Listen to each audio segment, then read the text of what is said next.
Good morning, or good afternoon rather, and welcome to another game of pool play. My name's Andrew Moroney. I'm joined by Oakley Mullen as we take a look at the team sheets. Oakley, as an ex-Queenslander, tell us about the Mammoth team. Mammoth boys here, going to be coming out big. Some really big names on this roster, such as Grimman, Perry, Spielman. Other ones we'll be looking at will be Leask, Cook.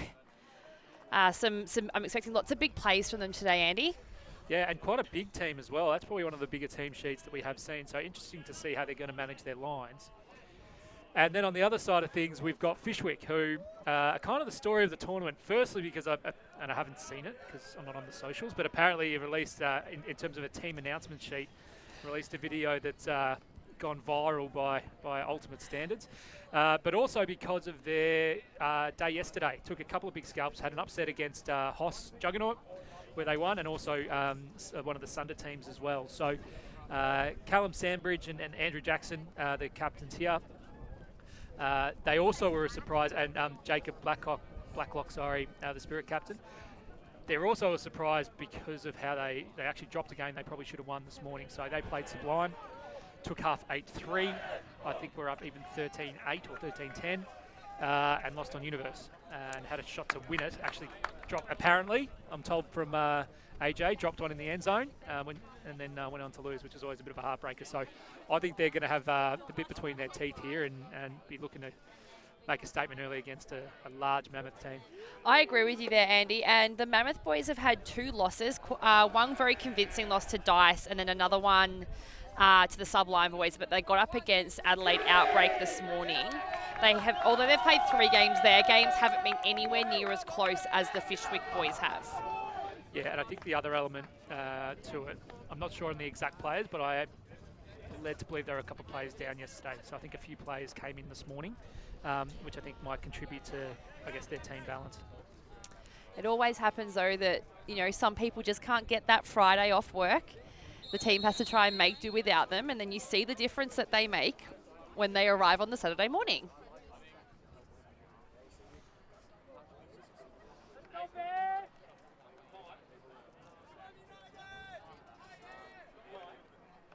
Mammoth boys here coming out on defense. We're going to get Alex Leask here with the pull.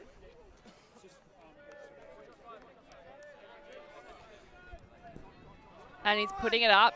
Nice big backhand there. It's going to roll a little bit. Fumbled in the back of the end zone. Here we see moving up to the tie side of the field. Back to the centre. Mammoth putting on a little bit of a junky look there. They're kind of going upwind at the moment. So Mammoth's trying to contain that one. Pushing it back. Mammoth's pushing it back towards the far sideline. Jackson there. Big arcing flick, opening up the break side of the field. No defense yet. It hasn't set. Some little give goes now, trying to get the movement. As the mark's setting in again. Oh! Lucky Hatfield, come on. Make it easy for AJ. Swing it to the top sideline again. And back. Fishwick doing good use of the space. Overthrow, Tom Anderson. Cook now. He's looking, he wants to put it long. He's got absolutely no dump. Oh. Here he is, at least got this close sideline. No cuts coming. Pushing it back towards Cook. Again, there's no dump there for him. Tom Anderson providing an option. And he goes a big gainer to the far side. Osborne. Leask again providing a dump, but he clears through. Anderson with a little jinky up the line. He's surveying the options. Cook's going the far sideline, but Leask gets the little up the line. There's no cuts into the space, though. Anderson provides something as a cut down the field, and well overthrown there. That's a poor turnover this early in the game. I mean, Leask is one of their better players. I'm sure he'll respond to it. But that's a poor turnover. They had done so well, Leask included, at charging up the line, being really aggressive. There were 2 or 3 up the line dump cuts that were on it. I just don't think you needed to abandon the dump structure. I agree with you there, Andy, and we've seen it happen in previous games where teams are getting caught on that far sideline and trying to force the disc into the end zone. As Fishwick now setting up again, nice floaty over top, and he bobs it! Jack Donnelly. Tracking that one in. Mammoth boys sorting themselves out. It's going to be Elliot Cook to pick up the disc. Leask is in the dump space. Tom Anderson provides the around. He's got the height. He brings it down. Great grab. 2-on-1. Two Fishwick defenders peeled off the back of the stack there but could not do anything about it. And that's a break. That's a break, yeah. Exactly right. Early break for Mammoth. Nice arcing forehand from Cook. It was good, wasn't it? Anderson went up nice and early. Yeah, there was good recognition from the Fishwick players that that's where the space was. You can see they kind of angled the stack almost. Very much a preordained play. Like Cook knew he was engaging there, and Anderson knew where the space was.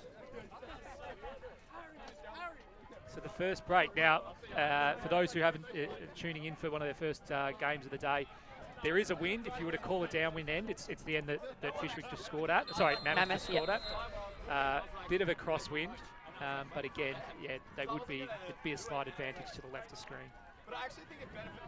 And it'll be interesting to see how Fishwick responds here. We might end up playing a game of breaks. Yeah. Well, wanting to play a game of breaks because to keep the we were expecting people to continue scoring on that left side of the field. If Mammoth get the upwind break here, they're going to be sitting in a very pretty spot early in the game. So the pull goes up, doesn't quite make the brick mark. AJ's going to walk it up. It looks like Fishwick playing out of a Horo. AJ, break flick, gets it. Donnelly, despite a nice bid. Low throw goes off, and that's a goal. That's Mikey Hatfield throwing an absolute laser flick down the sideline. Fishwick just like that, blink and you miss it, they're on the board. And that's the thing, Andy, I did blink and I did miss it. Yeah, well, it's on the far sideline as well, so we're struggling over here. But look at that, that's an absolute laser. Towed in by Sadiq.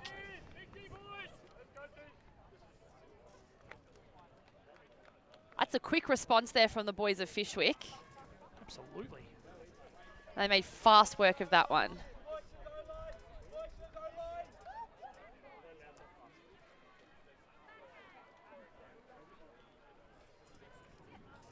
Getting our first look at the Mammoth O-line here.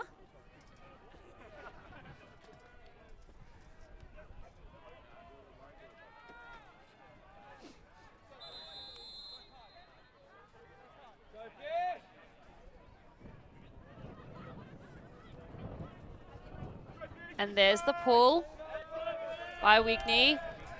Very deep pull considering it's upwind. Chodos to Gaunt. Oh! Quick run through D there. Fraser Wigney gets the D. He had a massive upwind pull that reached the end zone and then has come through with the run through D. Genuine chance here from Sandbridge to level the score. Let's see if the Fishwick D-line can convert. You can hear through our mics that wind is kicking up. It's as hard as it's been. So the Frisbee guys not doing anything to help Fishwick. They're going to have to score this into wind. This one just stays up. Jacob Blacklock has it, looks to engage the dump. The dump tries to clear out of the stack. Stack comes up. How that one went through, I don't know. They've still got it now. They're within the red zone. A lot of flow. Wigney, he got that D, looks to the backhand, doesn't throw it. Really good patience. Looking to punish the break at any opportunity. Sandbridge has it, does not have a dump out. Sees one go wide, dump comes back now. That's Kajuki. Kajuki gets told to engage his dump. They've had to move it back to about the brick mark, so the stack needs to adjust. Kajuki again. Back through, and this the break back end goes off. Shows it. Early upwind break from Fishwick. Really nice patience. The wind was really kicking up, so that's why you saw so much small ball. They thought, right, we can't throw it long, let's at least try to break or threaten the break. You saw time again, and as we see the D first of all, I think my favourite part of this, Andy, is as you see the D happen, the little pump there from straight Whitney. away, straight away. Knew he'd done something good. He'd done it on the stream. Wanted to make sure everyone saw it. Fyshwick demonstrated great patience there. They got a turn quite close to the end zone, but they were okay losing some ground as long as they had the reset available. Yep. Yeah, you're spot on. I mean, to see here, just getting different players, cycling different players through with the disc. And we'll do our best. I think we got 2 players wearing 16 out there, so I think I was calling Kajuki a bit, and he was busy enough for 2 players. Just holding the world on his shoulders there. Yeah. Well, the first one, one of the 16s has sleeveless, and then another 16 jumper isn't. I was like, halfway through the point, did he just let the sleeves up, or anyway? So now we're going to see Mammoth need to put an upwinder in with their offensive line. Is that Chodos? That was. Good lads, that Chodos. Looking for the early dump, Norton. Whoa! Lot of contact in the centre of the field there. It was his own team. It was friendly fire. He kind of got cannoned into. That's Spielman, Milo, and can't see who the Fishwick defender is there. Sandbridge. So if you have a look, it's actually, yeah, he gets pushed in. I mean, the fantastic D, first of all, at the front, and we do hope Milo's okay. Sandbridge had position on that defence. He had the front position. It's just whether was the play dangerous, who had the line in that.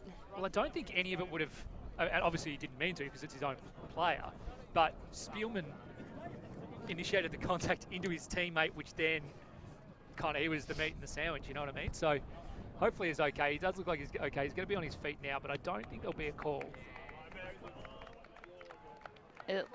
Maybe an ankle or a knee is a bit tender as he's getting carted off the field there. It's a very good and very quick Medicart, the way that they took him off. They've done that before. He's okay. I think you're right, Oakley. I think it's his ankle. Yeah. It looks like it's the disc is. So I think Gaunt's replacing Milo there in the centre of the field, and it looks like it's potentially an accepted foul because Gaunt has the disc. There you go. Okay. All right, so Mammoth retain it.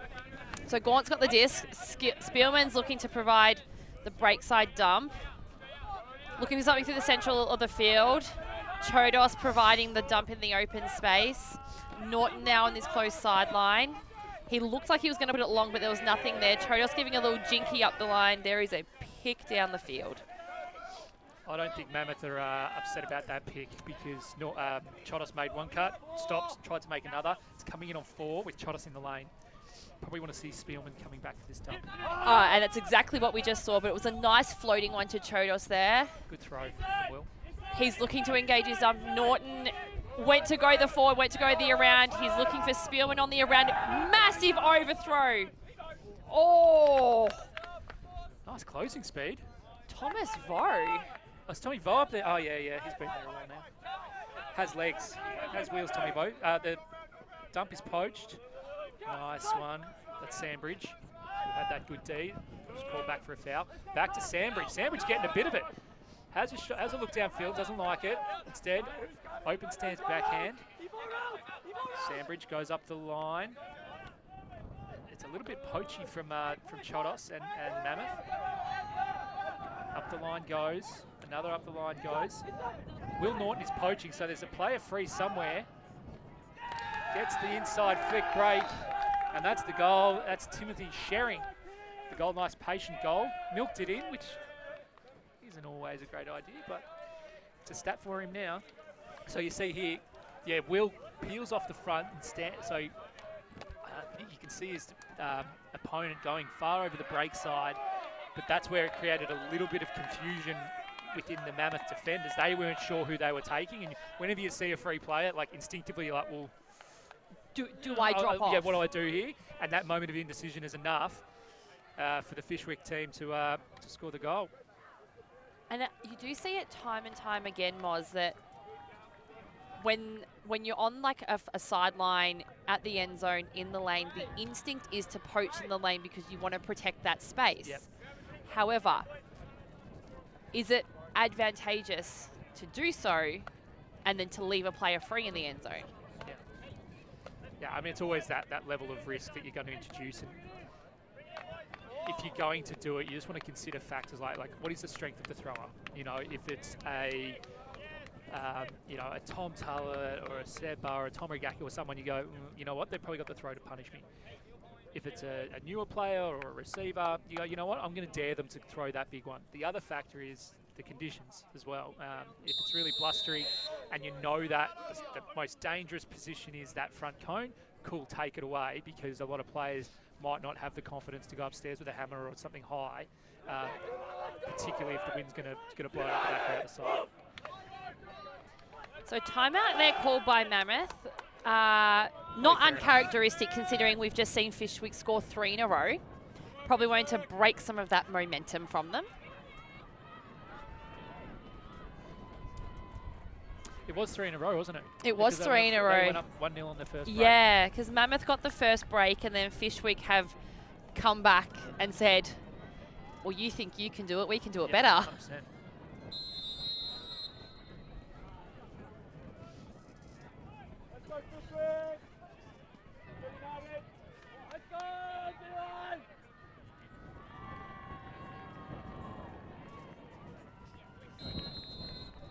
It looks like it's going to be Wigney with the pull again. He had a hurler of an upwind pull before.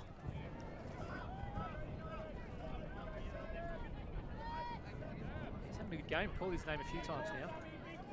Or maybe it's Sam Shallard. Apologies. I think it's Sam Shallard with the pull here. But it doesn't matter. It's a great Still one. a good one. Chodos to Thomas. Back to Chodos. A little poachy, junky look there, transitional from Fishwick with Chodos now. Very deep stack set from Mammoth. A lot of cuts coming forward. Norton on this close sideline. Throws a scoob over to Thomas Vo with Gaunt now. Finds Thomas Vo. Oh! Just threw it behind him. I think there's a little hand from the Fishwick defence there. Yep. Sandbridge now.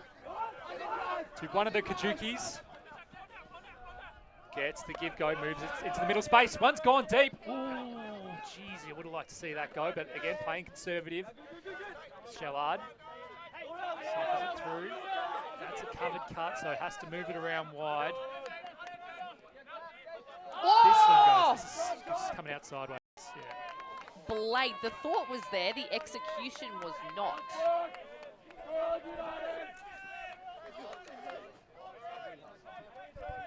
So Fishwick were playing almost like a pull reception defence, and that was where you found Shallard. I think got found out a little bit because he was marking the deep space, but you can hear the sideline from Fishwick saying, "Okay, adjust now or back in now." So to me, that suggests they're playing something. It's not a junk as such, but they might be playing kind of positions. And you mentioned it with like one of the dumps sitting out poaching in the lane rather than marking the dump. So I wouldn't be surprised if you see something that's a little bit unconventional. Yeah, a little bit transitional in a way. Yeah, you see. And they're doing it again. You've got Justin Byron there kind of sitting out in one of those lanes. Sitting back in their end zone. Whoa. They're in dangerous territory. Norton with the disc. Chodos doing a lot of jinking around. Oh. One of the Kajukis, fantastic, really active defense. I was actually watching him in the backfield. He shut down a long cut, then got under his man as well. So getting it done in the stack as well as around the disc. And this is a really big chance. Get off the line. The mark sags right off. Shallard has it. Wants to go inside instead. Kelly Smith to Kajuki. Is almost there. Open stance backhand. There's another goal from Fishwick, 4-1. The dump defense from Fishwick during during Mammoth's offensive points is shutting down so many options between for Mammoth boys that they are struggling to move the disc, and they are forcing throws that really aren't on. Yeah, you're right. It's starting around, in and around the disc.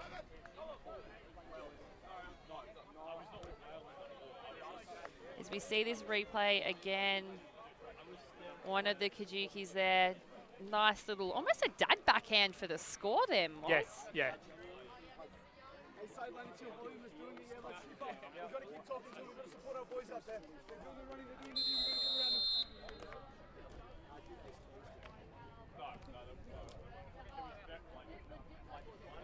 So Fyshwick up 4-1. What are your opinions on how Mammoth need to adjust here? I mean, it's not an ideal time because now they've got the hardest kind of scenario where they're playing. They need to hold their offense upwind.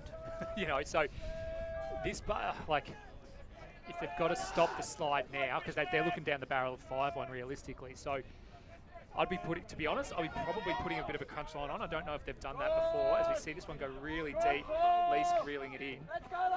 You know, probably bring a few experienced heads like Cal Spielman, Alex Leask, Tommy Bowe. Get them on there, just get to stabilise a bit. Liam Grimmon's on, but I haven't really called his name much. We see another high one. We'll get to see Grimm now, looking into the sun. This is safe. All right, Grimman with the disc towards the far side and gets a nice inside break to Elliot Cook. He looked break side but didn't put it.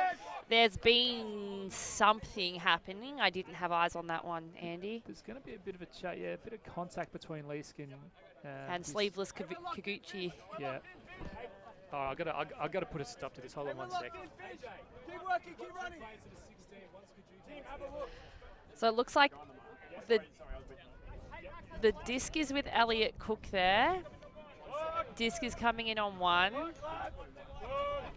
Murray Ung on the far sideline now, surveying his options and puts it back to Leask. He's being marked by YC. There we go. There we are with Grimmond. Look at Leask. Oh! Went to thread the inside. There's a little hand block. Such a good read. Really well read. From Henderson. And who's going deep there? Bit. Oh. Byron. Justin Byron. That's the thing with these downwind points, Andy, is that if the wind picks up, it just sails that disc so much more than what you probably are initially intending to. We just see Byron here calling an injury. I don't know if he's winded himself or what's happened there, but he's looking like he's a bit tender.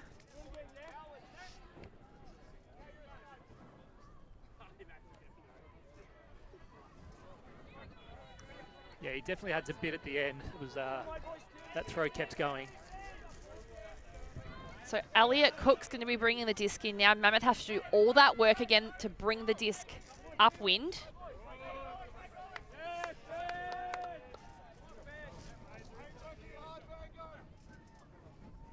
Leask and or Young as the dumps. Whoa! Grimman tried for the under and it was just picked off. They're making life hard for poor Liam. They are! He's not having the best point of his life. Big mark from Elliot Cook. Oh, but there's Sandbridge. Jeez, that was a good little trick. Even better than his goal was his spike celebration. I've never seen that before. Can we see that again? 5-1. Grimman, an excellent player, but geez, he's having a tough life at that point. It's looking a bit grim right now, you'd say, Andy. Oh, I see what you did there. My goodness.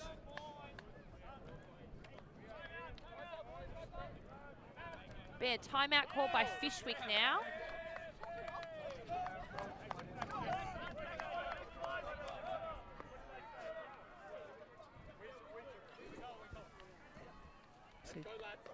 Yeah, great D. Read the play, peeled off. Was a poach D. From Henderson. And a nice isolation. So you see the first cut go up the line, and the second go up the line, and then holds his thing. I've never seen that before. What is that? It looks like it travelled backwards in time. Exactly, that's what I was thinking. It's like he reversed it, like he dropped the disc. So, look, the up the line goal's okay, but... Might even get the closer look here. There you go. What is that? What? That's what I said. I was like, hold on, something weird's happened here. How is that?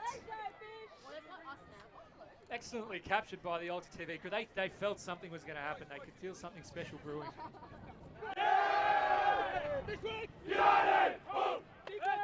Fishwick boys getting loud, Andy. Yeah.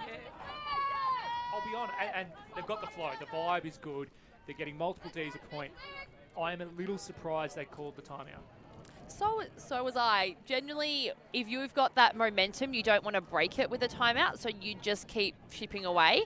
Generally, it's the team that's down would be calling timeouts so they can try and break the momentum and recoup and talk about what their strategies are going to be. Yeah, and Mammoth have already done that one, so ideally you don't want to burn your first 2 timeouts in the first half. You want to keep for the second half when you need to kind of, get a bit more in the battery. But if it was look, the only 2 things I can think of, one is that Fishwick are thinking about kind of, it's 5-1 now, you take half at 8. If they had called it at 6 or 7, I'd go, yeah, fair enough.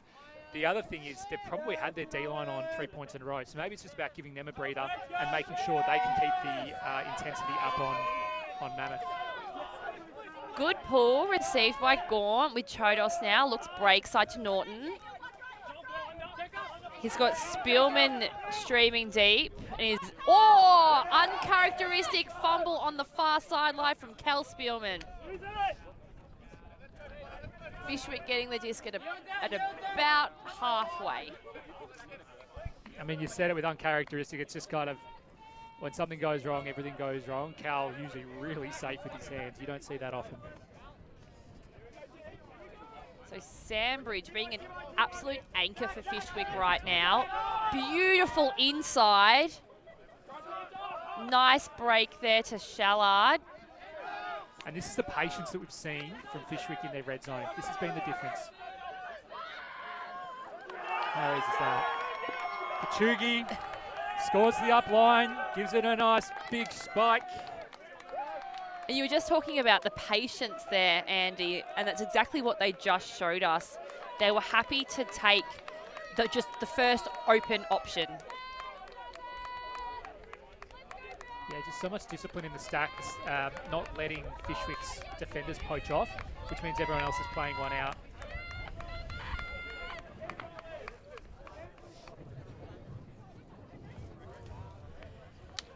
And right now, I mean, the good thing is you're seeing Mammoth's pretty big squad all on the field, walking back. The flip side of it is a lot of the heads are down.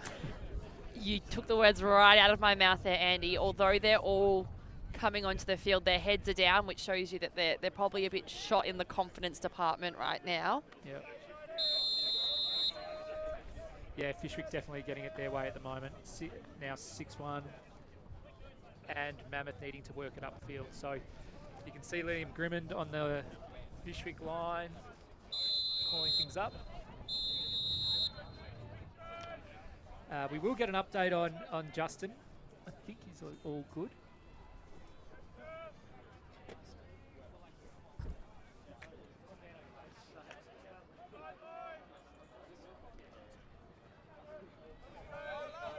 And that is a massive pull, which has completely sailed out of bounds there. Pulled by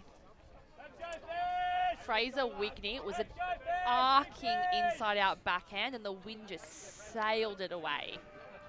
Look, Fishwick are doing really well, but that's an absolute gift. That's an absolute gift, and if you're Mammoth, where things haven't gone to plan, you've had a bit of bad luck, use this, because you should be taking this from the end zone line, really. But a poor pull has given them half a sniff. Anderson finds on the far sideline there, gets the dump back, sees Elliot Cook He's got Leask now coming into the dump space. He looked like he was going to put it up to Max Murray-Ung, but didn't. I thought that was going. Elliot Cook and then Grimmin coming down the sideline. He puts it up. He's got a few boys underneath it. It's going to be a big one. Whoa! Oh, Andy. Bodies are flying everywhere. So Cook and Shellard are going to have a chat because you see over the back, Shellard went into Cook. Oof. And then there was a secondary play. So I think this is where game advisors are really helpful because that disc sat up, then it got kind of bobbled, and so you're only looking at the disc. You can't see where other players are or where they're coming from. So this is where having someone with an impartial view to say, look, I saw the whole thing, can just help you go, yeah, I think you might see it. They're really good at providing perspective. Because, as you said, when you've just got eyes on the disc, you lose perspective on the rest of the field. Yeah, yeah. That's what I was trying to say, but you said it better, so let's go with that. Loving that Cook and Shallard are just having a little relax whilst chatting. Kick back a bit, yeah. It looked like both players were going for the, yeah, I think. There's a high five there. It looks like the disc is going back to Leask.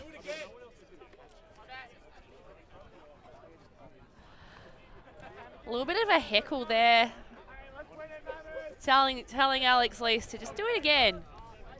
But just make the throw a little bit better this time, maybe. I don't think he liked the advice, just quietly, but anyway. Wouldn't be the first thing that I've said to Alex that he didn't appreciate, so at least we're consistent. Violation called. Someone jumping the gun there.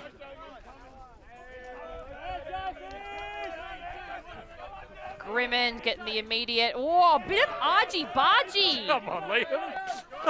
Leask on this close sideline. He's got Cook. He wants him again. He's trying to hit him. Has he got it? Oh!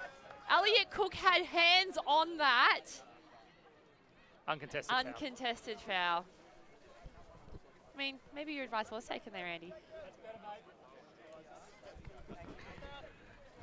If you didn't appreciate the first one, I don't think he appreciated the second one.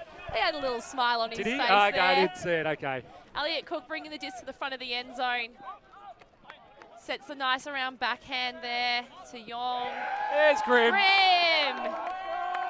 There he is. We're all smiles now. Mammoth really needed that, Andy. They really did. And they got around him. They get around each other time, there. you got to, yeah. So there's Young.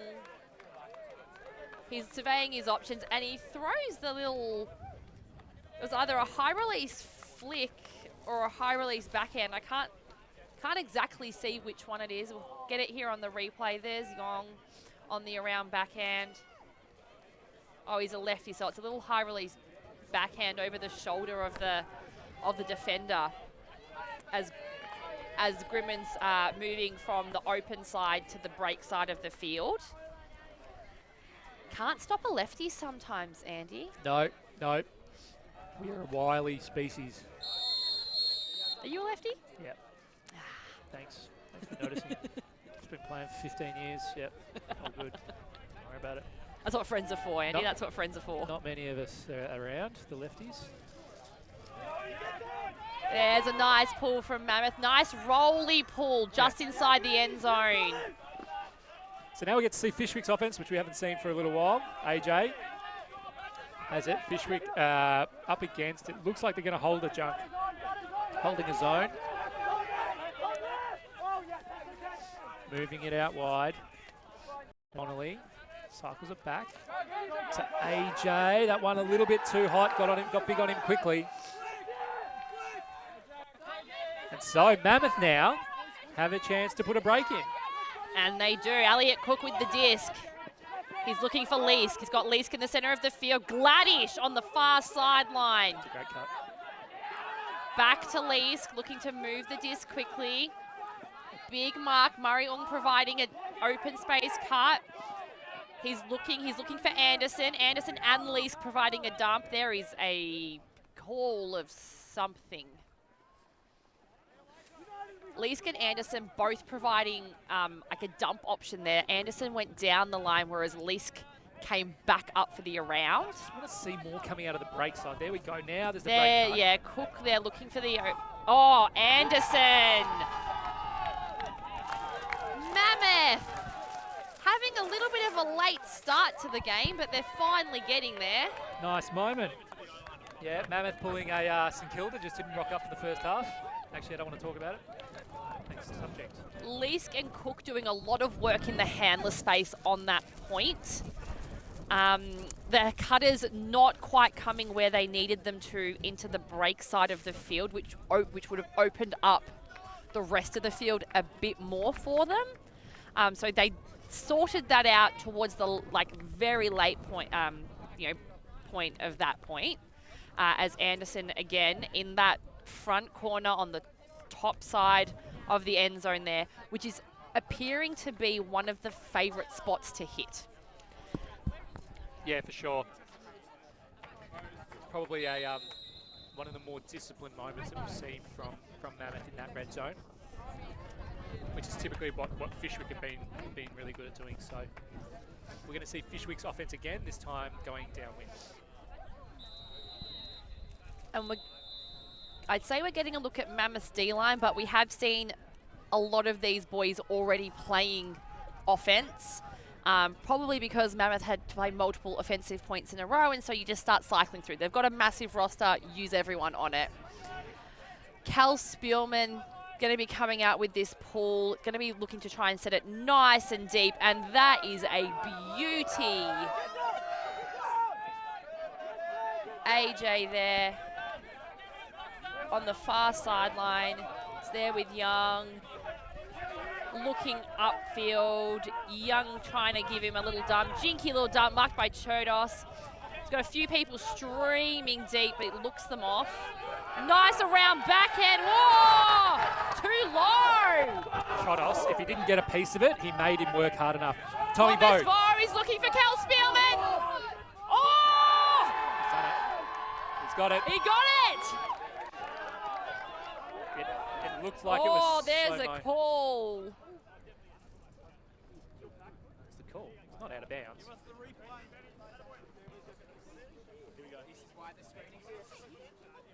I thought he was in. Yeah, that's a goal. All right, upwind break. Towed that one in nicely. That's very good body control. You could see Cal as he was towing that one in. He knew he had to keep his feet well inside the line, so he let the top half of his body almost fall with that. It looked like slow-mo, Oakley. It looked like they were working in slow-mo because the disc sat up, and exactly that. He knew he had to kind of slow his momentum. So, but really, really hard to do, especially with the defender on your hammer. It was great positional and field awareness there from Cal Spielman. And I think we've had a timeout. Yeah, we've had another timeout. So, I mean, the interesting thing is now this is Fyshwick's second. They burned their first when they had all that momentum. Since that timeout, since the two stoppages, it's been off Mammoth. It has, which is very interesting.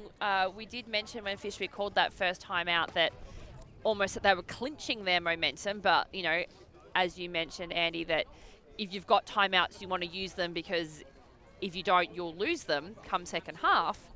But it seems that they stunted their own momentum and gave Mammoth, I guess, the little bit of motivation that they needed to pull it back. And now they've brought it back. They've gone from, a 4 or 5 point blowout to bringing it back to within 2, which is a very different game to what we saw very early on. Yeah, I think if you had told Mammoth that they'd have pinned it back to 6-4 when they were kind of 5-1 down, you'd probably take that. You'd probably take that. So Mammoth already out of their timeout, ready to go. Fishwick's still in their huddle, so a bit to chat through, but we'll be keeping it positive.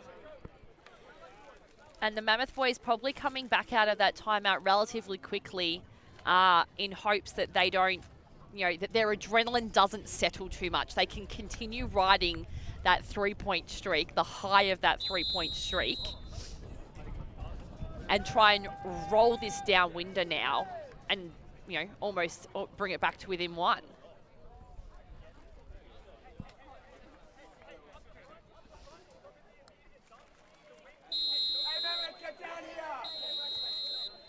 Mammoth boys getting big on the sideline. We've got Alex Leask with the pull.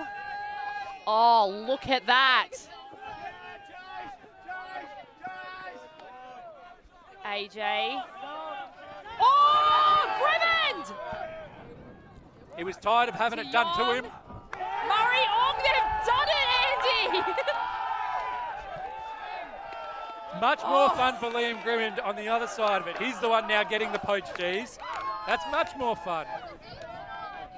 I'd love to see that D on the replay if we have it available. The Fishwick receiver almost just standing there, quite stagnant, not moving much. Grimmond read it like an absolute book and just comes through with the run-through D. Here it is. Oh, just too slow. I don't think he was there. quite aware Yep. that Grimmond was on his back shoulder, and Grimmond has just positioned nicely and just straight into his claws. And beautiful patience there from Grimmond as he dumps it and then sends it to Max Murray Ung for the score. So Liam, I think you're enjoying the last 3 points much more than the first 3 points. Yes, that's absolutely. Yeah, instead of getting poached D, you're the one now getting the poached Ds. That was pretty fair good. play to the boy. He hand block and then D in the lane. I'm probably going to get roof by him by the end of the game, but we'll see how we go. Well, it's very good that not only you but your team have turned it around. What was the message in the last time out? To match their physicality. They're a great team. They've underperformed at the last 3 nationals, but they've been building something special, and you see the fruits of their labour now. So fair play to them. They're making great plays, right plays, and we just have to match their physicality, which we're doing. Good luck. Thanks, mate. Jackson now, about quarter of the way into the field. Nice inside break. Nice inside flick. He's looking to send it. Back with AJ, close sideline, inside flick. Great throw. Utilising that break side of the field there, opening up yards of space for them. Good response from Fyshwick. Yep, stabilised there. They've settled, had some words, and pulled their fingers out again. We see that around dump to AJ, and then he gets the beautiful inside flick, which opens up the break side of the field to score. We had Sangor on the mark. He tried to go with the foot block, just threw the leg up in the hopes that he'd maybe catch something. I mean, the defensive pressure was there. I don't think there's any... that's just a really nice break, which then opened up the continuation. 7-5 to Fyshwick. If they get this break now, they take half. Mammoth need to obviously absolutely bunker down on this to stay in this game. And they have the capacity to. We've just seen it. They can play just as physical, just as hard, and just as big as Fyshwick can. Yeah, I mean, this is, from a coaching standpoint, this is the most important point in the game. It's 7-5. Like you say, Fyshwick break upwind, they're going 8-5. And you arrest a lot of the momentum that Mammoth have been able to develop. If Mammoth are able to convert this, you're back to 6-7 with Mammoth's D out there. You know, the complexion of the game is entirely different based on what happens at this point. Is it a 1 point difference or a 3 point plus half-time break difference? Elliot Cook receiving the disc with Yong now. He's looking break side. He looks it off. Lee's goal. He had Grimmond streaming deep. I thought Grimmond was gone. I thought Grimmond was gone. He puts it up, but it is absolutely eaten by Blacklock. Murray Ung went too late and didn't turn early enough. Some switchy D playing down the field. It's very stagnant. And there is no dump. Oh! Nothing went right on that Fyshwick offense. That was probably the first time we've seen Fyshwick's offense properly break down, which is a handy break for Mammoth. You are completely right there, Andy. There was no dump option for, I think it was Sandbridge. Yep. No dump option. Yep. There were minimal cuts coming, and he kind of didn't have any other choice except to put it and hope that someone went and caught it. That was a bailout for sure. So Cook looking for a down the line option, looking off Yong. Want to put the around to Lees, but didn't he? Speaking of stall 9, Hucks. I mean, it's on a stall 9 Hail Mary, that's the spot that you want the disc to be in. Yeah. So I think we've all been there as a handler. You just put it big and hope for the best, and just throw her into the end of the end zone, or as deep as you can get it, to try and hope that your defense is then able to get the turn back down there. Dan Gladish coming out with a massive mark on Sandbridge. Nice throw. Oh! That's where it pays off. That's what you were talking about, playing essentially like territory. Playing for territory, and now they've got the quick turn, and it'll be Leesk picking it up. Leesk is picking up. He's got Young as a cut, isolating Grimmin in space. He does a little jinky cut. He's got it. And there it is, Leesk. Leesk with the little run around in the space. It was within the rules, but it's cheeky from Grimmin. Watch this. So, Leesk walking up. I thought Gladish, if you see Gladish left to screen, he's off to, far to the break side. So Grim, he gets a bit of contact. He goes, all right, you're going to do that? I'm just going to walk past you then. Almost with the cheeky travel. Initially, but that came as a result of contact. But he's exactly. like, well, I'm just going to take this momentum away from you and throw past you. So, well done. Gained incidental ground, and then Leesk did a really good job of providing a down-the-line cut. That's it. And then just turned on a dime back for the 1-8 on the 180 and got the little inside. There it was. So Mammoth have done exactly what we just talked about. They've brought it back to 6-7 now, which is a completely different game to if Fyshwick just took out half.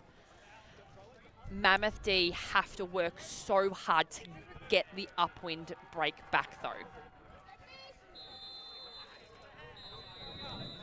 Kel Spielman, nice upwind pull. Yeah, that'll work. Oh, bounced off the foot. Whoa, there was some burners on there. Oh! Dane Kluken catching the goal from AJ. AJ with an absolute laser right down the middle of the field to take half 8-6.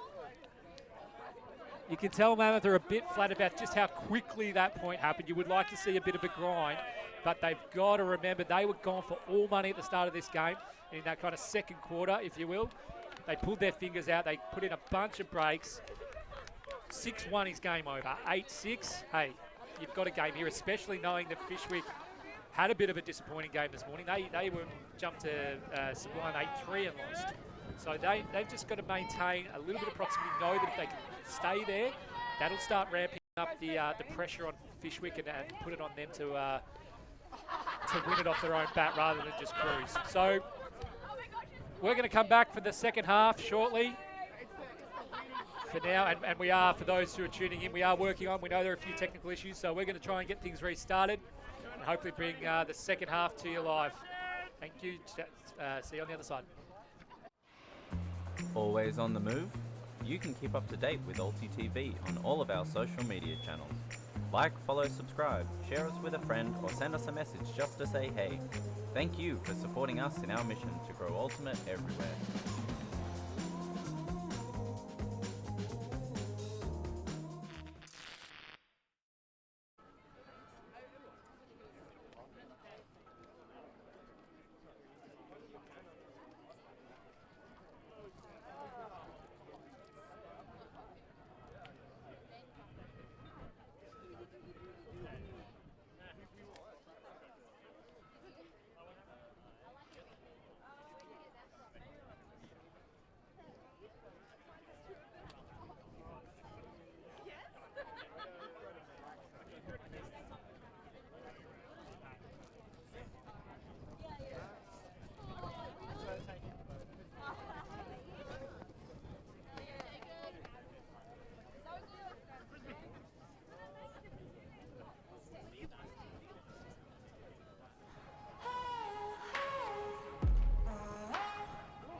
all the doubters, doubters, to those who don't believe, this is the hour.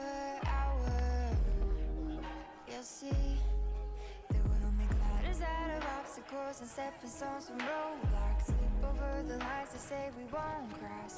We'll shake hands like they're nothing. They won't see us coming. Scale all of the walls they built to hold us. We may be invisible, but we'll be unmistakable. We may be invisible.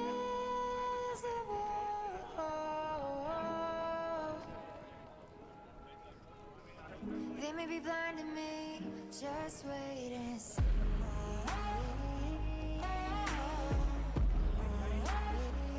Just wait and see.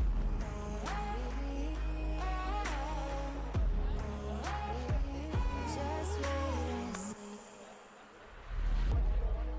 To all the haters,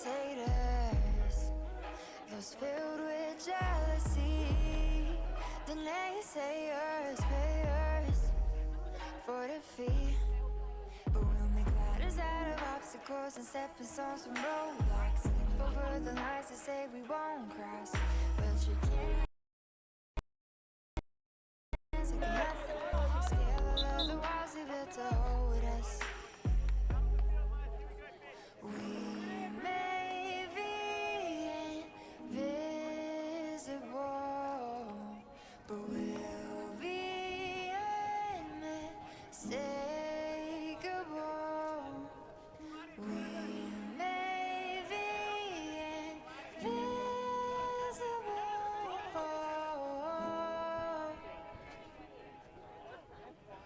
They may be blind to me, just wait and see.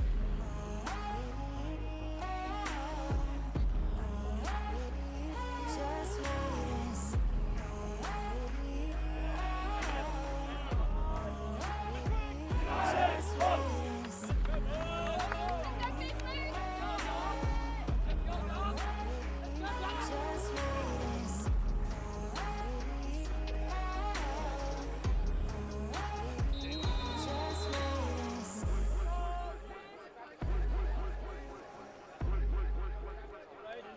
Just wait and see.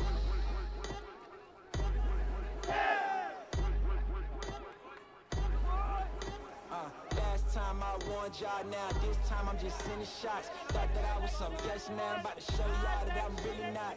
Me and mine was really on the bottom, now we way up at the tippy top. No bull, unless we talking flipping stocks. Don't mess around or you getting got. Can't see through it cause it's tinted out. Yeah, ooh, I'm on the way. Game time, who wanna play? I showed up just to ruin your day. Count my green till I'm blue in your face. I don't wanna talk, please give me my space. About to go ghost till I give me my rave. Blow too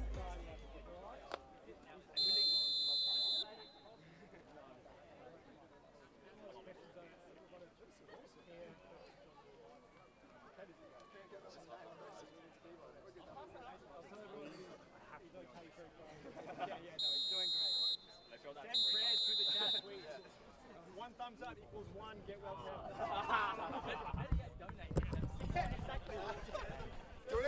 And we're back. Just after half, Fishwick coming out now on defense.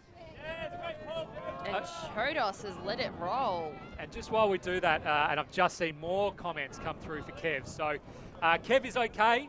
Kev is lucid. Kev is very brave. He appreciates all the thoughts and prayers. His boots are off for this game, so we're not sure about the rest of the weekend.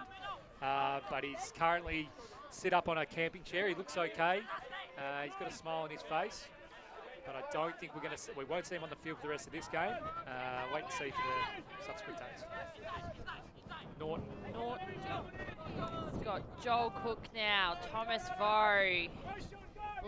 Slightly looks like a little bit of a transitional jump, but I think there was just a lot of mess in the stack. Chodos on the nice around, close sideline. Spielman now, he looks for the big, but he overlooks it, looks it off. Thomas Vaux on this close sideline, looks to put it, but doesn't.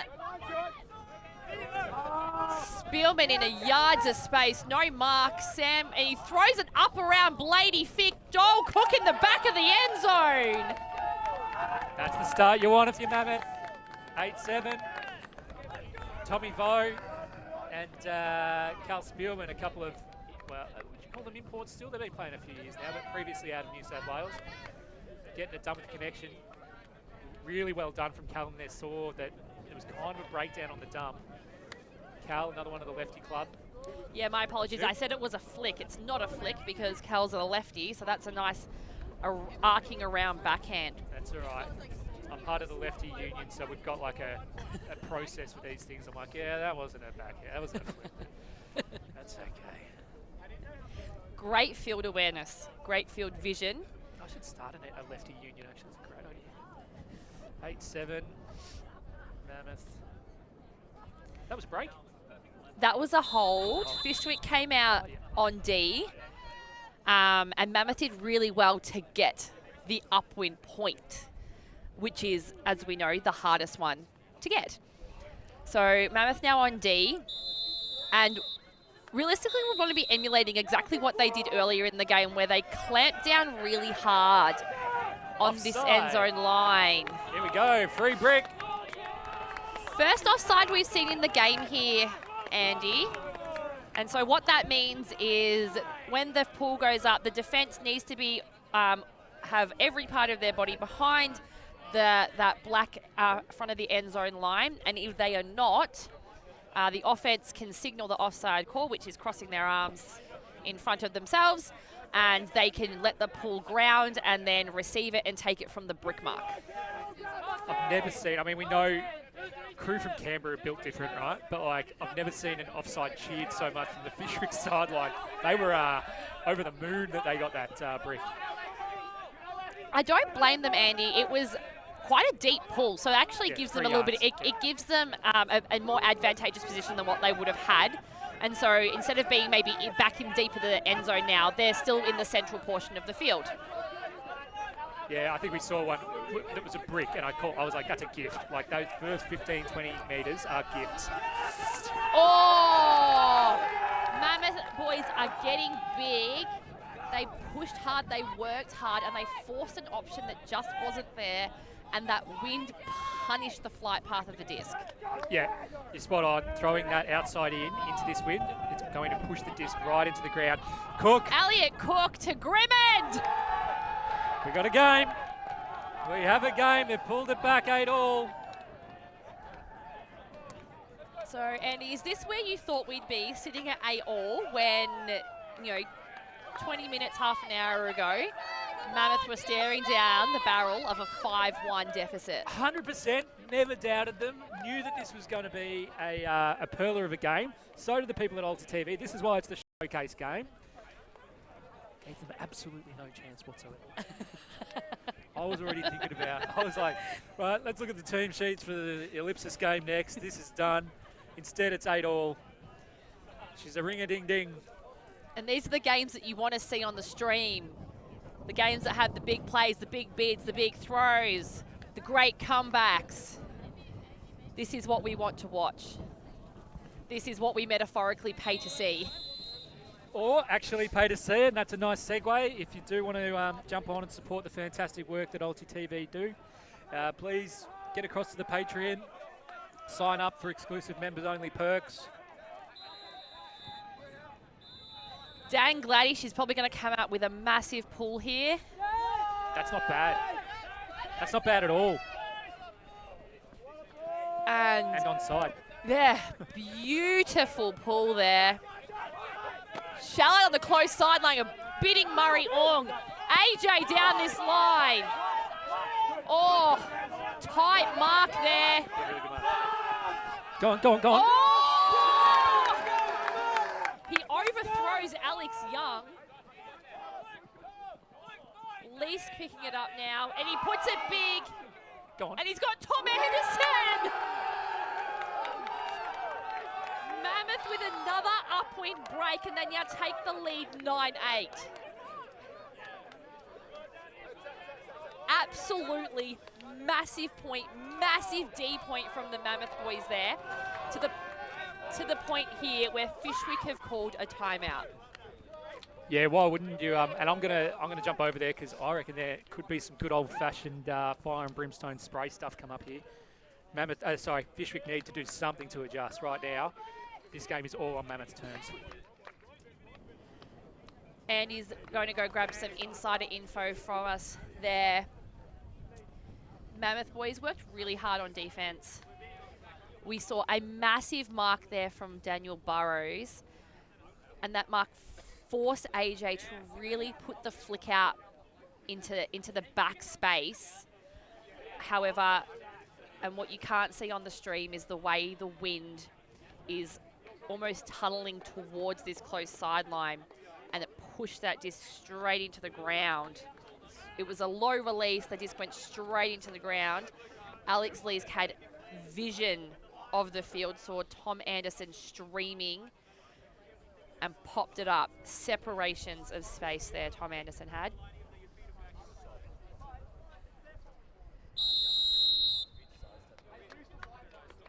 Whistle there from the game advisors, signaling that time for the timeout is over.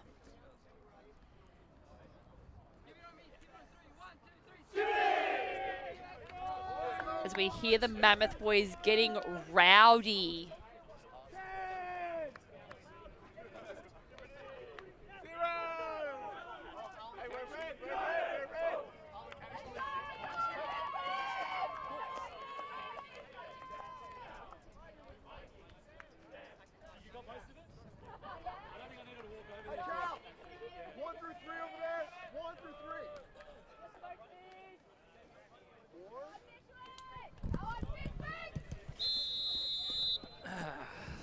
How'd you go, Andy? What's the goss? Oh, I could probably repeat about 20% of it. So as we thought, it was positive. Yeah, I probably just can't repeat most of it. It was a lot of colourful language was there. But they said he actually outwardly referenced last game. He said last game we rolled over like puppy dogs. I'm using a bit of creative license here, obviously. But he said, yeah, we rolled over like puppy dogs, not again. He goes, I don't care if we lose, but it's our ability to respond. We can't lie down like we did last game. Oh! How would you be feeling after that? Yeah, well, this is where the pressure starts to creep in. Now we're seeing unforced errors from Fyshwick.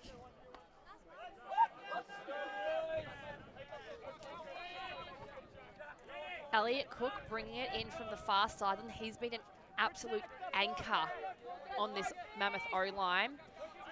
He had Grimmond looking in the back space. And he's also got Anderson looking in that back space as well. Whoa!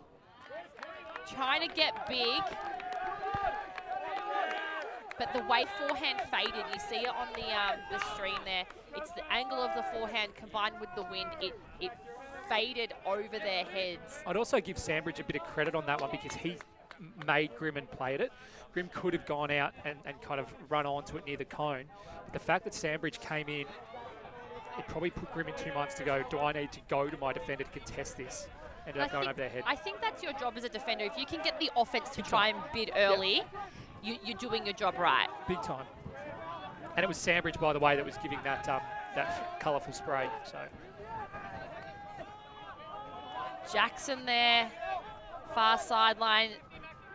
There's a little bit of a poachy D through the centre of that there from Grimmond. See, if I'm Shellard, I want to be doing oh, no. Oh. See, Shellard was kind of at the, where you would typically have the front of the stack. He was the player that probably had a bit more space than he realised, but like you mentioned, they're playing a bit of junk. See, Shellard right here. So AJ ended up throwing over the top of him. He wasn't even looking at him. But Shellard's probably more free in that situation than he thinks. So Cook again now. He had Anderson streaming again, but looks Grimmond into the centre of the field for the dump. That's more discipline from Elliott. He knows he turned one, so just went straight for the dump. Oh, Osmond slightly overthrows Grimmond on the dump. AJ will throw this. Oh there it is! he's on tilt a little bit, AJ. That's not his. I think that's his second or third turn at this point. He's tried to hit Tim sharing deep. He's also trying to generate something. okay, similar to what they were saying in the stack, like in the huddle. If you're going to go down swinging. You know? 100%. And the option was there, the look was there. The execution wasn't. It just didn't float enough. Elliot Cook looking for Tom Anderson. If it ain't broke, don't fix it.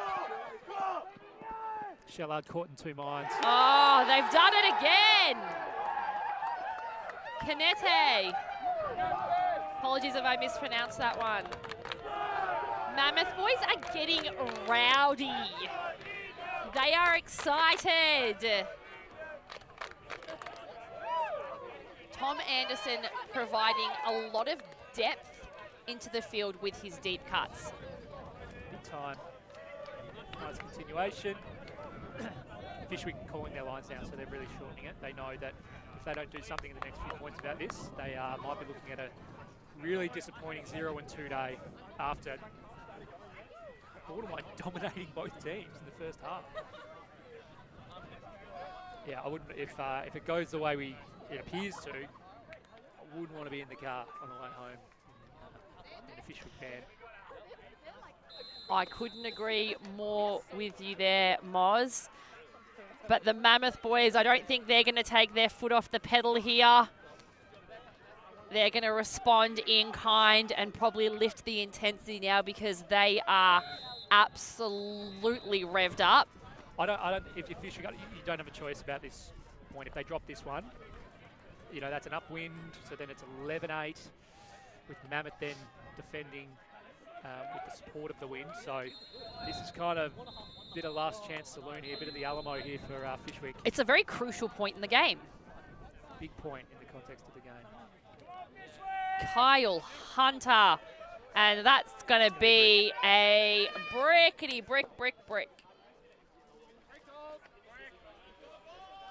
Come on, Fish! Come on, Fishwick! I don't want to say it's the worst pool we've seen all game, but it is the worst pool we've seen all game. Oh, big time. Oh, no, look, I think the downwind one was worse because that was a downwind brick. But it's up there. In terms of like just both of those gave pressure release valves kind of thing, you know what I mean? As we see, AJ looks to get busy. He's now going to go downfield. They're going to move it back. Callum Sandbridge goes the open backhand. Gets to Young. Young, back Sandbridge. AJ top of the stack. Young. So it's a bit of small ball, a bit conservative at the moment. Phillips was going to throw one long, doesn't. Instead goes to AJ. A little bit of air under the disc. AJ does well, elevates to get it. Throws the wide around, lefty flick. That'll work at the moment. They advance it down. AJ's cutting up the line pretty hard. It's not going to go. Instead, the second up the line goes. That's another good up the line cut. Right on the end zone line now. AJ goes front cone, can't get it. They retreat back to the dump. That's Blacklock. Blacklock, not much in a pivot, but gets out of it now. That's Callum Sandbridge. They've had to retreat to their brick mark. Up the line goes again. Another good up the line. That's Fraser Wigney. He's had 2 up the lines this point. Wigney moves it back. This one floats a bit. It works. Now, moving it out wider. So that's Young. Doesn't have a dump. AJ shakes and bakes, gets free on the open side. Veteran cut. Goes the open. Oh! And it's a goal. To the outstretched James Cameron. He could do nothing about that one there. Had a sniff. That last throw was a nice bid. As we see the replay here. See, just bites too hard. Bang. Really good cut from AJ. Oh. That's O'Meara. So that's a learning experience for O'Meara. Like you're playing on AJ, multiple time dingo, one of the, he's one of the best players on this team. But you've got to trust, even if it's a little inside flick, you let that go. You've got to trust your mark rather than getting done on the open side because that was really easy and it even gave AJ kind of a spot, a look, anywhere he wanted on the field. So nice cut from AJ, but a learning experience for his opponent. And that just shows the experience that AJ brings to a team. The years of experience that he has in that little jinky shake and bake type of cut where he's absolutely sold him on that one. and just created yards of space in the center of the field there, right on the end zone door. Yeah, remember his first nationals when he came out wearing nothing but armbands, everyone going, who's this slightly emo Blink-182 fella? I think it was the final or a semi, tore it apart. Since then, been a great member of the Lefty Alliance. Welcome to have him. Can he lift Fyshwick back into this game? It's a nice pull.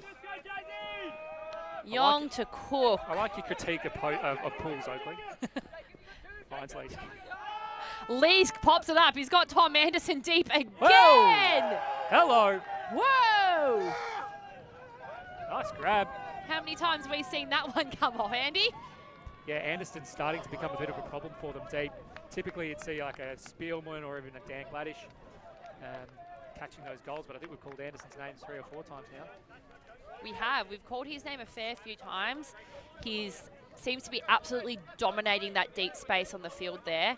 And he had a lot of separation to the point where the defender on Dan Gladish actually peeled off the back and gave Gladish the under to try and contain that.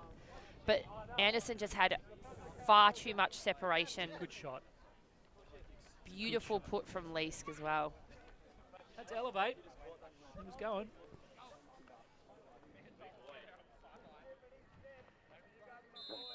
(11-9). Mammoth still up. Not where I thought we'd be calling this from. Not exactly. No, you're right. As we head to the 70-minute mark, so plenty of time left in the game. Hey, Grimmon, you talk to Ben. Kel Spielman's going to be putting the pull up. The wind has dropped slightly. Yeah, well, not slightly, it's dropped completely. There's very minimal wind right now. Reflected in the pool too, look at that, end zone. Okay, AJ moves it up through the middle. Works well, hits Kluken. AJ's gone, doesn't come. Kluken goes up the line. A couple of dumps go up the line, has to go out wide. This is a risky throw, it's going to work. He rode the wind to Svardos. Svardos doesn't have a dump, instead goes out wide. That one will work. Sandbridge to AJ. AJ, no one going deep for him. Someone goes now, he fakes the hammer. Sandbridge. A little bit iconic from AJ anyway. AJ's busting up the line, won't go. Instead looks for Sandbridge. Sandbridge goes up the line, he gets beaten. Has to turn around to grab it, but does. 9-10, maintains touch. He did it again, Andy. The little, I don't know how he does it, that little, he really? did it again. Okay, so we've got to clip this because this guy's done this party trick twice. I have to ask him after the game, teach me. I'm going to try and grab him now, yeah.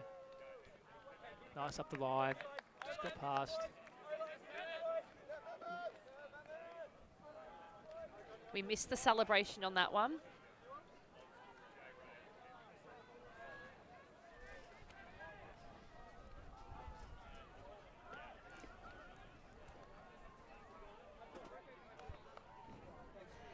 All right. Good response from Fishwick. Good response.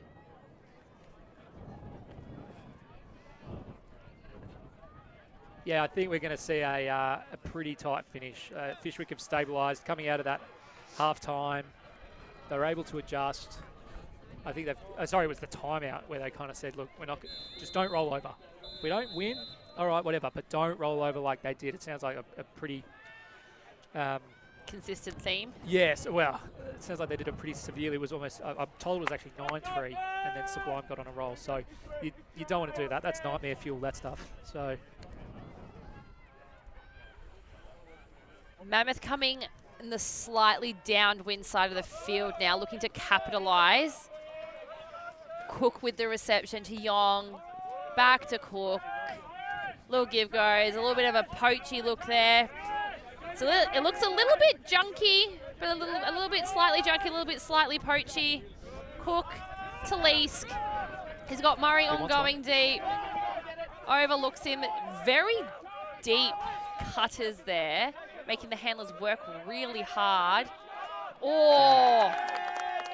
And Leask turfs it on his attempt to gain on Grimmond. I think there's been an injury. Yeah, there's an injury. Pat Phillips is going to take one. And AJ's coming on. That's what you want on an upwind point.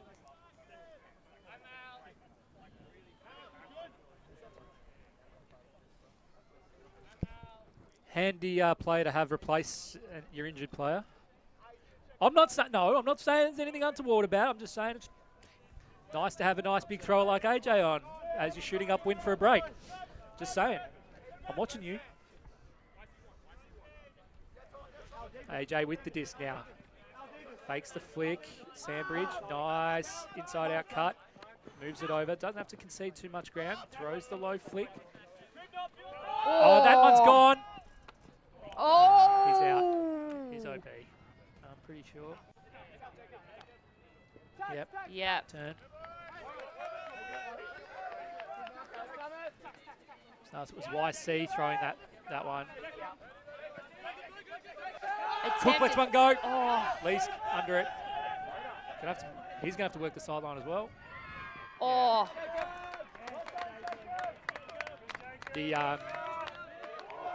That's a similar one to what we were saying before. Again, in that corner, as your offender, you know your defender's there. And so the defender doesn't necessarily need to get the D. They just need to get themselves in the way enough and get their opponent second guessing enough. Did well to avoid contact as well. And that's the thing. The offense has to catch it. The D just has to try and out position or just get a fingertip on it enough to stop the catch. Sandridge now. AJ trying to get free off the front. Can't do it. He does well to get it to YC. AJ's gone deep, but he's going to be too deep because the throwers upwind might not be strong enough on Fyshwick. Nice. Gainer comes out. That's Fraser Wigney. Wigney doesn't like it. Goes instead to Sandridge. Gets in power position. The stack's a little bit too deep, so they're going to have a hard time shooting into that space. YC comes out. Lovely disciplined swing. And now takes some ground as well. Sandridge goes up the line, gets some contact on the mark, and that will be a foul call. He's not happy about it, but I don't think he can disagree with it. There was a little bit of argy-bargy there as he... Yeah, he didn't let him move across. Yeah, that's a foul. As the Uncontested. the pivot came through. I believe the term is now accepted foul, Andy. Accepted, okay. Accepted foul. Why keep the rules when you can change them? All right. Sandridge. Oh. AJ. Lets one fly. Oh! Tip disc. Greatest. No. Gets the turn. Fingertips on that one there from Alex Osborne, and that's He tried to catch it too. all you need. All right, so Mammoth again having a second opportunity from the same point. They are playing a junk. It's a very poachy jump. Yeah. Cooks have got one free, top of screen. You can see him up to the left. Here's the one I'd be hitting, and they do now. You can see Grimmond on this side, but they let one through the middle, and they can be off now. AJ shuts down any kind of flow, as well as there was a bit of contact, but no foul call. Play on. Cook. Anderson's gone. Oh, AJ had to move out, which to adjust to Anderson, which gave Grimmond the space, and Grimmond's now off. Grimmond now on the far sideline, getting close to the end zone door. Young. They're playing match now. Playing match. Contact. There's AJ's gone down like a stack of spuds. Seeing what's happened here, Grimmond.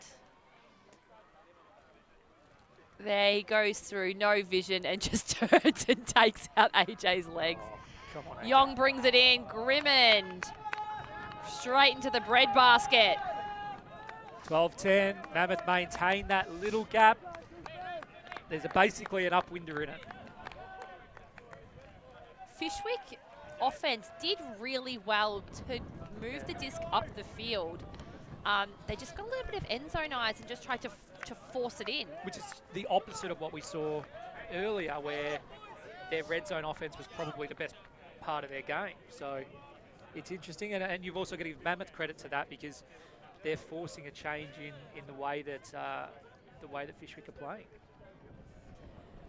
You are correct there, Andy. We saw really patient offense from the Fyshwick boys early on, and now they're, I don't want to say erratic, but just becoming slightly impatient on that.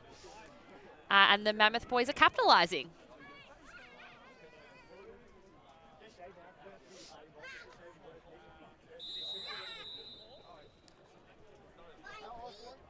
So we're approaching the 80-minute mark of the game. Mammoth are up 12-10.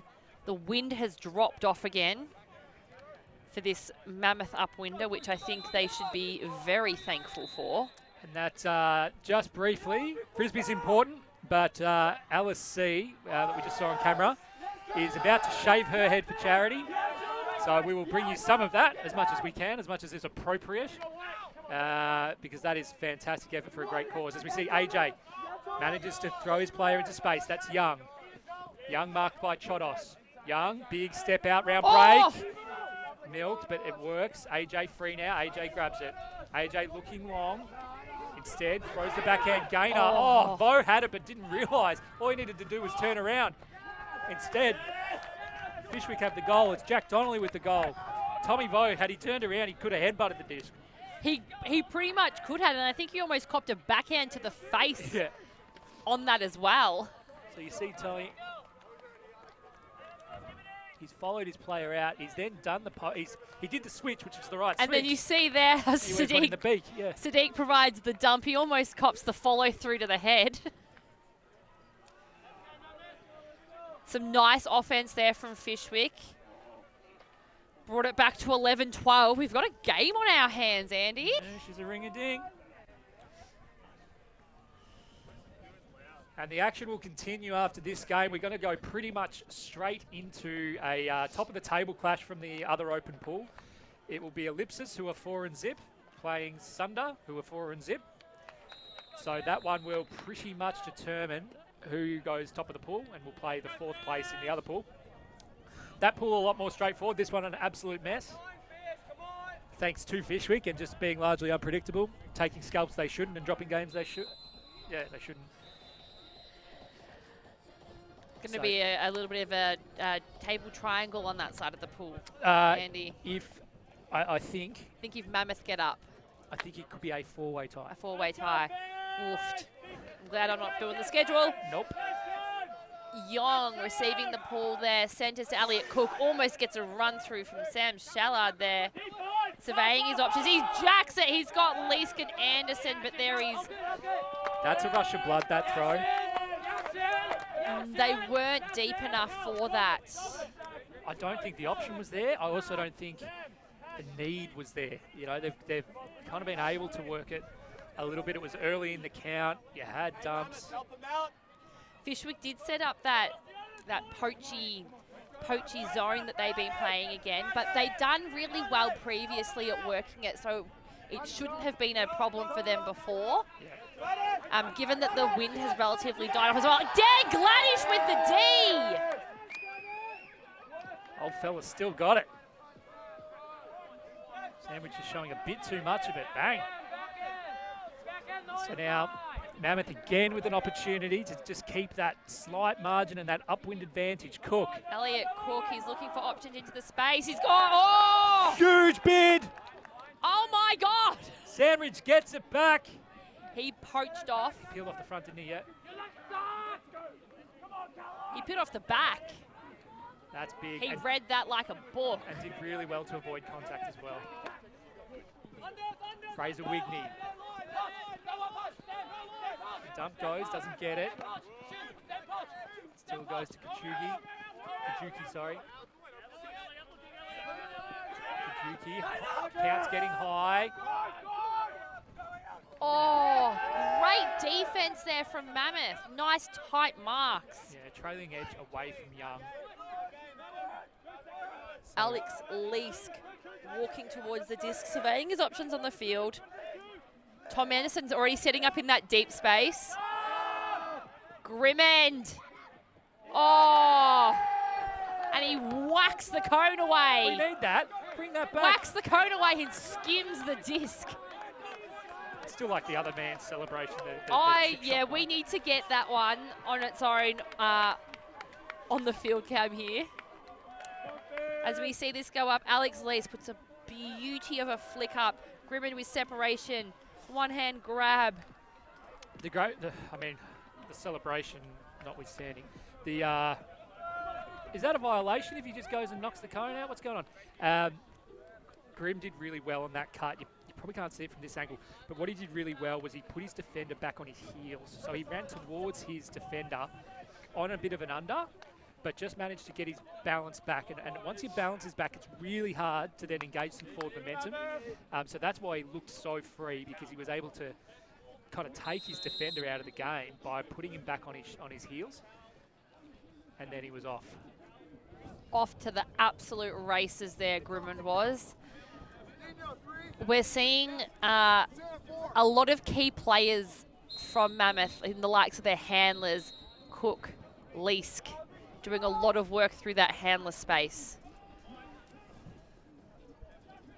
It's a shame about, from a Fishwick perspective, Sandridge's D didn't result in that's the kind of thing that could lift a whole team. That D was a beauty. All right, AJ with it. Nice gainer, that's to Kluken. Kluken looks to AJ. AJ gets it in the middle in power position. This one's gone, a backhand to Mikey Hatfield. Ooh. Gets forced in, not a force out foul. I think he took a little ride, little tunnel on the Mammoth player in. Nice throw from AJ. Had two. And this is a really nice throw from Kluken as well. You see AJ still in motion, throws it in front. You've got power position, so you've got a shot at anywhere you want on the field. Mikey, whoop, in you go. I think that is a force in there. He got into the end zone just for a little bump. Yeah. A little bump in from the Mammoth defender. Nothing wrong with a little bump, yep.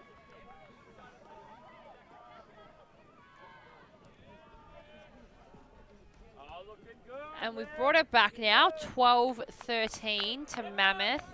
12-13 and 4 minutes to go as well. So this is where it starts to get interesting around, from a Fishwick perspective, when do you, if at all, put that crunch line on? The thing that Mammoth have been able to do for probably the last 5 odd points is hold the fort on the downwind. And they've been able to protect that, and that's kept the 2-point advantage. So Fishwick need to try something, change something, whether it's personnel planning. This pool will help them, because that's pretty deep, coming in hot to Cook, and he moves it to Leask. Leask now in the centre of the field. Anderson on the top far sideline. He looks it, but he holsters. Leask gets a little dishy down the line. Anderson there.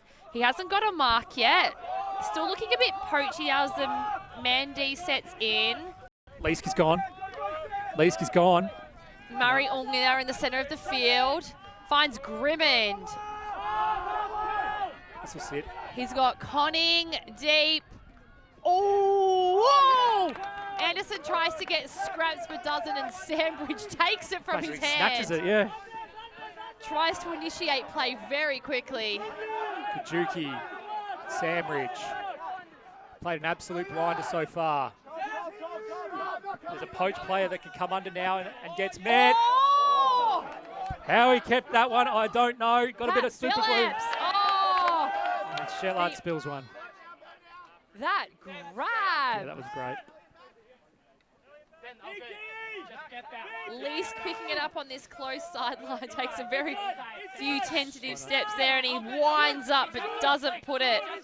It's got Grimmin coming out into the dump space. Murray Ong heading towards that far sideline there. Honning. Young! Not in is the call. Surveying. Oh! That is great defense from Fishwick the entire time. Bids. Too much on that one. Again, the rush of blood. This will be a consistent thing. There will be adrenaline and a lot of excitement, a lot of nerves. And when you're in that space, Andy, where the adrenaline's getting really high, it's really hard to dial it back. Yeah, and that's why I think you do want to think about your lines and get experienced players who have been in this scenario before. You're going to be able to maintain a bit of composure as well. Kajuki, nice break, nice cut, not on it. Instead goes break side. Sam Shellard moves it up. Shellard, nice mark from Leask, has to then abandon that. Kajuki, there's one going deep. He doesn't like it. Instead, nice free under. Ooh! Or a bit of of attention. contact. Yeah. Kajuki becoming pretty reliable in the backfield now. Kajuki goes to Sandridge. There's fatigue now. There's fatigue now. Fishwick have the flow. That one's thrown out. Nice bid, but again, Fishwick, a big difference is that their end zone, kind of red zone offense, as we see, is a bit sore now. I think we might see an injury. Yes, we will. It was a bit of a gratuitous bid there from Blacklock. I think the disc was down, yeah. disc was pretty much going to be down and turfed, but he bid for it anyways. Better offense there from Fishwick. They utilised their dumping and their swinging, which is what we saw earlier on. Earlier on in the game, we saw Fishwick dumping and swinging and moving the disc around backwards and forwards, which was where they created all their movement and their cuts. And they've brought that back again and have now got space. Once again, AJ coming on. Handy super sub.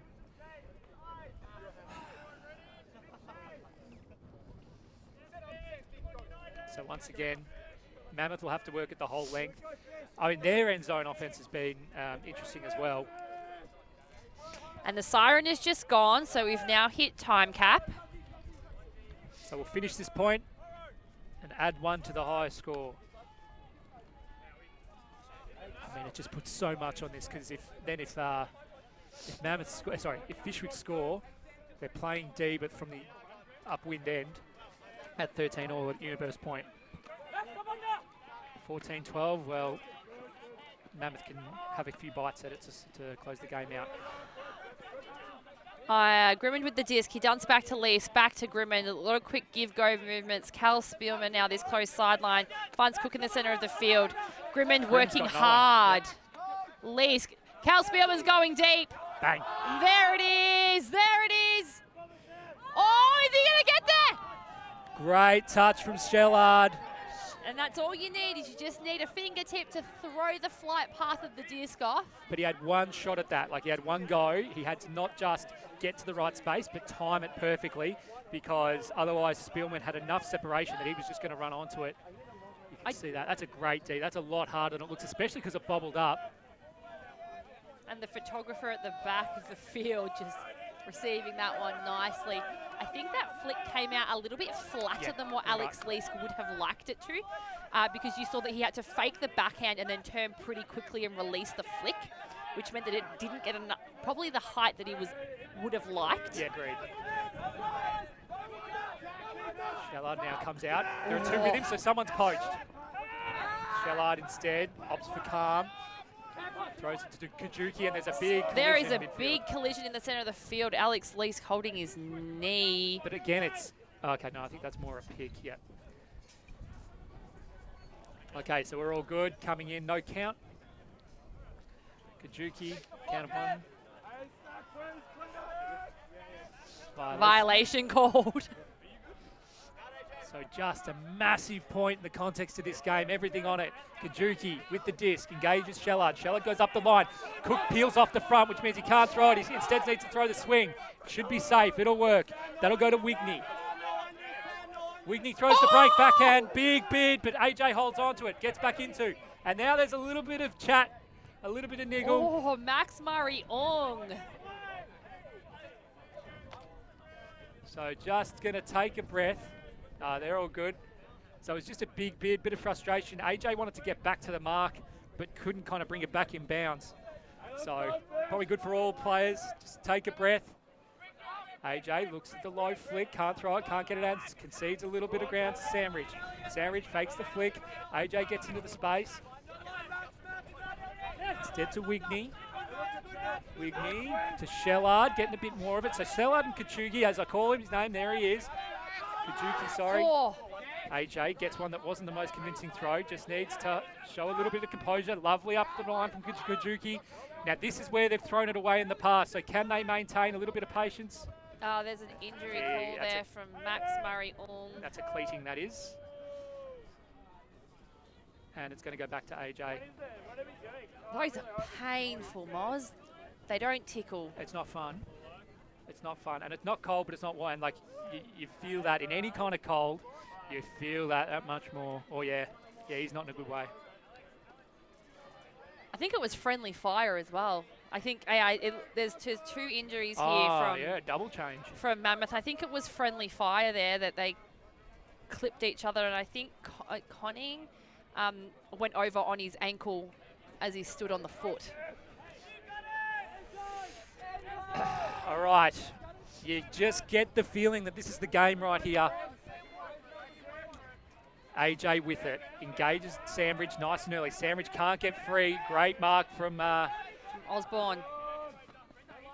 Gets it to Wigney there on the end zone line. Don't try and win it. Just... Oh, Kajuki gets the goal, and they've got the upwinder. That's what Fishwick were looking for. They finally brought the patience. So game to 14 now, Moz. It's Universe Point. This is Fishwick's 4th Universe Point match. Are you serious? Yes, 4th Universe Point match. How many games have they played? 4. Don't know any other way. They like to live life on the edge.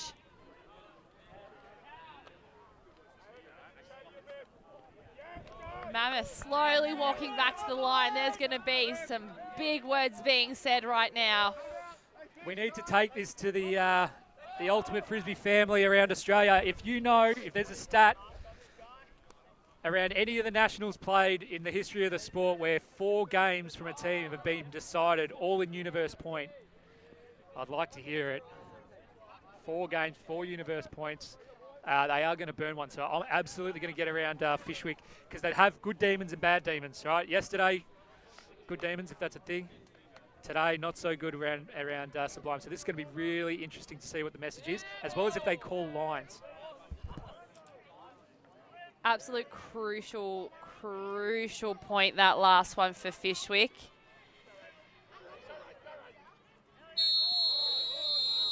Mammoth coach Sue Monroe sowing some seeds of wisdom there out onto his team. I can imagine he's going to be calling the absolute crunch line, because why wouldn't you? There's no other time that you do it. And you're getting the insight on the Fishwick boys. Here Mammoth getting loud, getting rowdy, asking for a big sideline. This is it. This is the crux. And they've called out Cook, Norton, Chodos, Grimmond, Vo, Gaunt, and Spielman. The 7 names who be trying to take this one out for them. They're going in the slightly upwind field position. Not the most advantageous spot to be, but they've done it before and they can do it again. Andy just coming back after hearing all the Fishwick insights. What are we going to expect here, Moz? Look, again, not a lot I can repeat, but the part that they kept coming back to is that there are 17 fish on this line. 17, and you can hear that because listen to that sideline. You can hear it, everyone on the sideline. They want to keep this whole team engaged. Massive pull. Whoa! Shallard! Save the best till last. Norton to Chodos. He looks to the break side. Cal Spielman on the top, near the top sideline. Chodos providing a jinky to Cook now. He's looking straight down. He's got Grimmond on his far side. He's got Vo deep. He doesn't put it. Whoa! Gaunt and Norton there in the center of the field trying to get the same disc. Chodos. Fish need to get more aggressive. There's too many poachers, too many free unders. Norton goes for it. Vo gives him a little jinky. He looks off Norton. Yeah, I thought that was going. Chodos there, he's looking break side and he puts a nice breakout. Grimmond's running onto it in space. Bit of a stagnant stack. They're moving through the handlers. Oh! Oh! Looks like there's a knee to the knee. It's a big cramp. Caused a cramp. That was good. I thought that was a patella for a second, the way that knee kind of moved. Having dislocated a patella before, I can tell you it ain't fun, but I don't think that's what it is. No, it is. No, it is a cramp. It's a cramp. He's getting a nice stretch out there from teammate Alex Lees. I would say I don't think that was a fake from Grimmett. I thought he's getting literally carried off the field now. He looks like a human hammock. I think that was a game-saving bid. I think Grimm would have shot that one if not for the dive out on the mark. So a bit of carnage for Mammoth. They've had 3, if not 4, injuries in the last 2 points. Some of it friendly fire, as you said, the cleating and the ankle, and obviously we had Big Kev at the start, much loved. I've got an update on Big Kev. He's still in the chair. He's still looking very brave and appreciates all the thoughts and prayers. So we've got Alex Leesk there with the disc. He's subbed in for Grimmond. So I think there's a discussion on surrounding what's happening with the stall count. Potentially, I don't know if there was a call at all. Grimmond's up though. Grimmond's now standing. Cramp has gone. Get some pickle juice, mate. Okay, Leesk, speaking of handy injury subs to come on, Leesk, not bad. Leesk is, definitely one of them. So there is no stall count. He also fakes the around. Hits Norton on the inside as a beating Fishwick defender. Oh, inside to Chodos. Back to Leesk. Oh! Tries to force it in. Fishwick absolutely run deep. Sandbridge there, back to Jackson. He's calling for some unders. Well, he's calling for unders, but I think he's also calling for space deep. He's saying, come under, get out of that deep space. I reckon he wants to put this. He's got it at the halfway line. Sandridge now, marked by Chodos. Fakes the big backhand. Then goes Flick. AJ goes up the line. Shellard back as the dump. Sandridge holds on to it. The count is getting high. He gets a bailout to AJ. AJ looks Flick. Marked by Cook. Comes through. Oh. Everyone slowed down. The disc stays with Fish. Sandridge had an absolute blinder, gets to AJ. The stack is doing absolutely bugger all. AJ has to engage the jump, looks at Sandridge. Manages to come out, big bid, half given, pulled out of it. Svardos moves it across. Alex Young. AJ goes across, has to be thrown, it is at the back end. Oh. Cook, half a bid. AJ with it, throws the around flick for the goal. And Sam Shard, they have won it on Universe. Oh my gosh. That was an amazing point from Fishwick. They've gone full circle and brought back that absolute patience that we saw from them in the early portion of the game. Sandridge, AJ, Shellard, especially on that point, getting it done themselves. There was a big D. It was either a drop or a D on the end zone line, but Mammoth had a shot. I think it was Leesk to Cook. Either a little bit of a drop or just got a hand in there. It was a hand block, I think. It was a little bit of a hand block from Blacklock, I believe. Ooh. But massive, you see this one, and that's a really nice throw, that around flat flick, half a bid from Cook. And then AJ just so patient. Shellard just got in behind Leesk, toes it in. Couldn't believe it. He was looking around going, is that it? And you can see there from Leesk. Leesk realised that the throw went up and it was already gone in front of him. He couldn't do anything about it. It's a horrible place to be when you realise that. You kind of, what's called the blind turn, because again, he was looking at the disc, not his opponent. And when you can feel that they've gone, you're like, oh no, please no. And then all you can do is hope that they don't see it. So we're going to stay with the feed. Usually we would cut away, but we've got a very good reason and a very good cause. Score update, by the way, Fishwick 14, Mammoth 13. Thank you for the feedback in the chat. Feedback's a gift. So the reason we're going to stay with this is that you would have heard earlier in the feed, earlier in the call, we were talking about Alice C, who's done a phenomenal job of raising $1,200 so far. Has a goal bigger than that. As we're going to see Alice C lose the locks for the world's greatest shave. Here we go. You'll see if you scroll up in our comments, ULTI.TV have dropped the link in. Having to do a fair bit of work through it. There it is. There's the first one gone. Alice C getting the locks cut for World's Greatest Shave. Has raised $1,200. Has a goal, I think, of either 2 or 2.5. So please scroll up through the chat, or we've just posted it again there. Donate for the shave. Put it in Ziploc bags. And at this point, Alice is wondering if this is such a good idea. It is a good idea. It's a great idea. Raised $1,200 already. I'm confident we can get that up closer to $2,000 by the end of today. A bit of a crowd started to form around her as well. Shocked crowd, not too sure what to do. I don't know what the cling wrap bag's for. Keeping it for later. Potentially donating it. Donating the hair, yeah, okay. Could be potentially donating the hair. Even better. Does have a bit of a crowd watching on. Great cause. Well done there to Alice.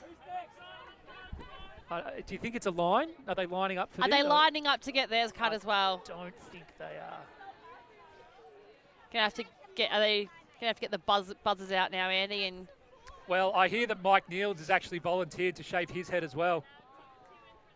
that's it. I think that's the last of the plats gone. And now the clippers come out. Now the real stuff starts.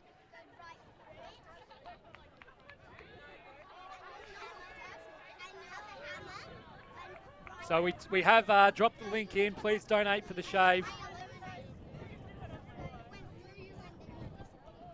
Looks like there's a bit of confusion on what direction you shave in. Not the hardest thing, clippers. You just kind of turn it on and roll them over. But obviously this is new to a few people, Alice included. And there it is. They're starting.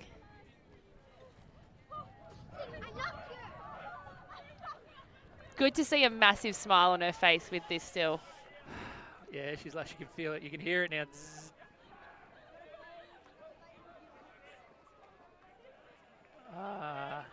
Look, I did say there wasn't a wrong way to hold clippers, but that is actually the wrong way. You are doing it. Okay. The important thing is, it's got some great donations for charity.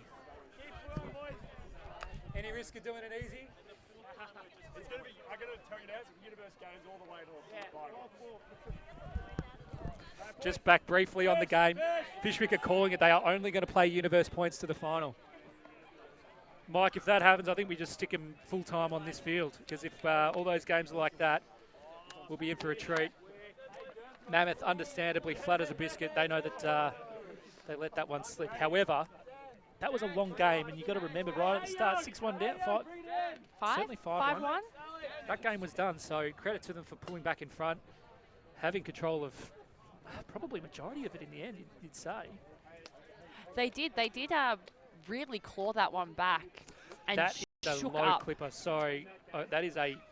That's a buzz cut. Is That's that what you call one. a buzz cut? Yeah, that's a low clipper. That's its number 0. It's going to be like almost when you go and, scratch the top of their head. Yeah, that's real jarhead stuff.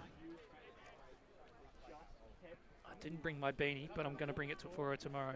If she doesn't have one, she's going to need one. Otherwise, Alice is going to experience just how fresh a Ballarat morning can be tomorrow morning.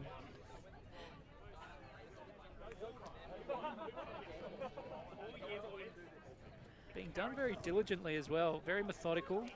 I'd almost like to see them shave a little mohawk. I was about to say just for reverse mo. Yeah, just for fun. Why not? If you're going to get rid of it, just put a little mohawk in there and make it fun.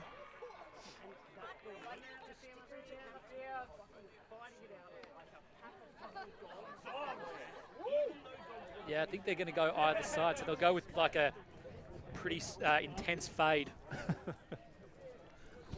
Very intense fade. So we're going to swap streams in a moment. We have, as I mentioned, a top of the table clash with 2 undefeated teams. It's Ellipsis men versus Sundar Slice. Thank you. I always get them confused. I don't care who, like whatever. Sunder Slice. Both teams 4 and zip. This will be for the top of the seed in that pool. The other pool's a mess. We'll work it out. Probably a 4-way tie. But join us on the other feed in a couple minutes. Until then, thank you, Oakley. It's been great. We've watched an absolute ripper. Thanks, Moz.